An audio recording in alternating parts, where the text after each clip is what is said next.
Hi there, my name is Alan Hain. I'd like to thank you for downloading the Yard Mastery app. Now, what you can expect to see on your app when you log in is a program that is based on soil temperature. So if you live north or you live south, the app knows your soil temperatures, and that's how it knows when to recommend for you to start. And what it's going to recommend are three things. It's going to recommend fertilizers, which are the main part of the program. Fertilizers are what turn the grass green and make it thick, and that's our ultimate goal, is to get a thicker lawn.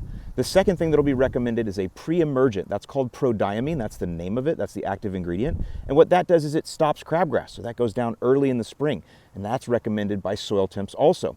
And then the third thing that the app is going to recommend are biostimulants. Biostimulants help the soil. Healthy soil is the foundation to a healthy lawn. So with those three things, the basic program that is in your app right now, just when you signed up, if you haven't made any changes, is all granular, and it's the simplest and easiest way to get started. Now, if you want to go a little bit further into the app and you want to dial it in, and maybe you want to do some liquids and some granulars and other things, then there's going to be a video sitting on your homepage of the app right now that'll talk to you a little bit more about that and how you can dial things in to customize them the way you want.